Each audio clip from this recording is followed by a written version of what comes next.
Good morning. Welcome to our service. My name is James Parker. Thank you for being here with us today. Well, let's get started. My lesson title today is Accepting What Is, Part 1. Friends, acceptance is the first step or stepping stone along the path of independence, recovery, and well-being. Real acceptance is not for the faint of heart, nor is it a spiritless, passive way of making do with what is. It is not having an apathetic or whatever attitude either. Acceptance is a conscious choice to release all forms of resistance. It isn't about liking or approving something. It is about letting life flow and unfold without getting in the way. It's about releasing the perception of being a victim and relying on divine order. Because a consciousness where you truly believe that nothing and no one is against you allows you to awaken to your truth, learn from the circumstance, and strengthen your ability to function positively in this world. True acceptance is about being receptive rather than employing resistance to what shows up.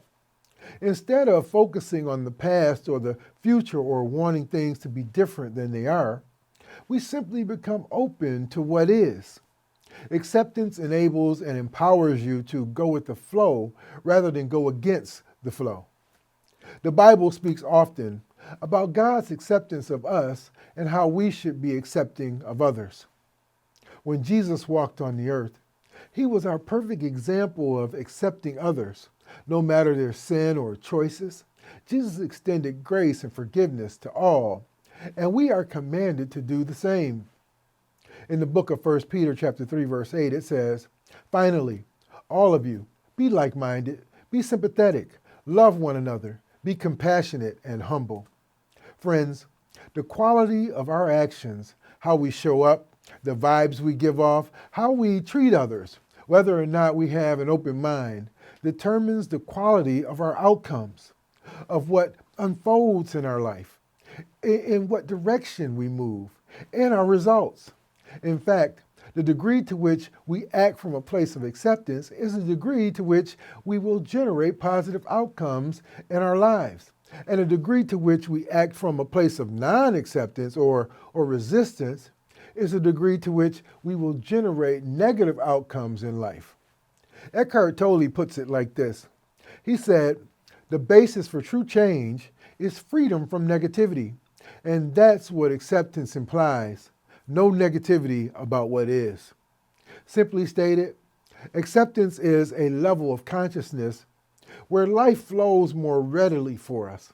Solutions to problems arise spontaneously, and we achieve our goals much faster.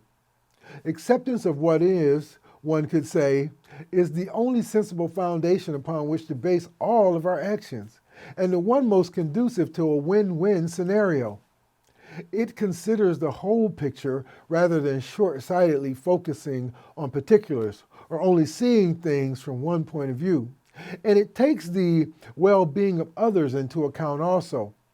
When we accept what is and act from that place of acceptance, we benefit not only ourselves, but all those people who our lives are in contact with. Friends, for many of us, our first impulse is to resist something that we do not like. Yet acceptance requires overriding the impulse and choosing to breathe into and through the experience, trusting that it has value that is for us and not against us. The truth of the matter is that resistance prolongs the negative experience, and acceptance allows for the possibility of changing our experiences by changing our attitude and thinking. We might, for example, feel a great fear when our life or parts of our life change. If we allow this fear to grow and overcome us, then we may become shut down and postpone our progress and the possibilities that lie ahead. In another situation, we might feel guilt or shame around our worthiness or of our ability to accomplish something, suppressing our growth in the process. Other times, we might feel an intense anger that clouds our judgment and cuts us off from the creative energy of the present moment.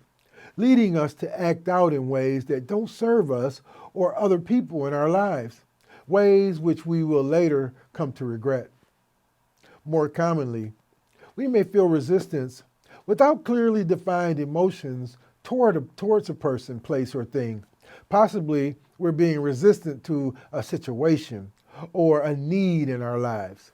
More often than not, this involves wishing that your circumstances or other people were different in some way, better according to your mind's judgments. In essence, all forms of resistance come down to some level of rejection of reality, of the present moment and others, of what is. Can you see the insanity in this stance and this level of consciousness, which we also frequently adopt when we are not living in our truth? Acting from a place of resistance is acting from a place that requires using great force in order to acquire the most minimal of results. Why? Because when we resist what is, we place ourselves in opposition energetically to others, to our own inner strength, and to all of life. Researchers have found that resistance causes stress. And stress doesn't only make us feel awful emotionally, it can also aggravate just about any health condition you can think of. Especially now, as the world has been intertwined in a pandemic, it has caused many of us to experience change at such a rapid rate that we have unconsciously been tossed into resistance, which has led many to experience stress. Stress can be traumatic emotionally and even worsen or increase the risk of conditions like obesity, heart disease, Alzheimer's, diabetes, depression, gastrointestinal problems, and asthma. It can disable the body, and over time can lead to chronic health problems, incapacity, or death. Friends, the reasons more of us are not spiritually aware is that we often don't or won't accept what is happening. Acceptance is a flow of consciousness that continuously moves on to the next thing. John Rogers said, "So accept whatever comes your way, and don't grumble against anything that happens to you. If it happens, it happens. Go on about your business. Keep flowing. You cannot control circumstances from the outside. So instead of resisting pain or failure and defending against it, you can embrace and encompass your pain and your failures, fully accepting them so that they become part of you. You then can let them go because they are a part of your inner environment. They are within your domain. And the loving of your soul can dissolve them. So then, how can you be in a state of acceptance when things aren't the way you would like? The first step is developing your understanding and belief of how and why the undesirable situations that occur in your life sometimes persist, and make a conscious choice to begin accepting responsibility. That is your choices and actions, your thinking and perceptions that are and have been creating them. By developing the understanding that all things that happen in your life work together for your good and are necessary for your growth, regardless of what they appear to be based on your current perception, you are taking a major step in eliminating the very resistance that is creating them, which in turn neutralizes the negative or lower form of energy, empowering you to overcome them. In the book of Ezekiel, chapter 36, verse 26 through 28, it says, "I will give you a new heart and put a new spirit in you.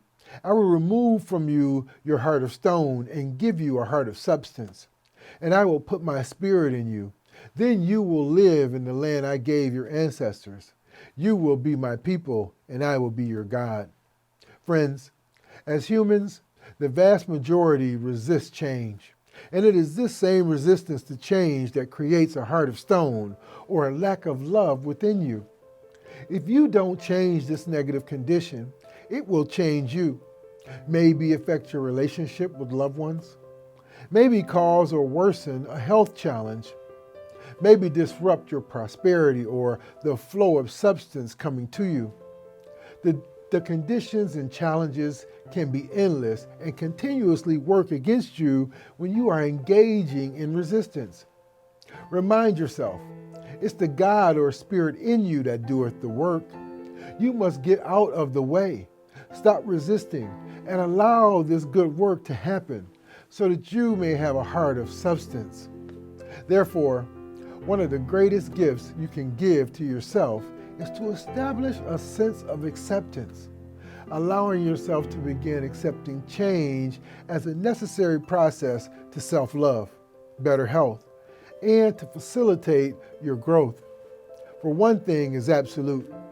The sooner that you understand and accept what is regarding your true power, the sooner you will become enabled and empowered to begin to consciously create and attract and experience the unlimited flow of abundance and happiness you were born to experience.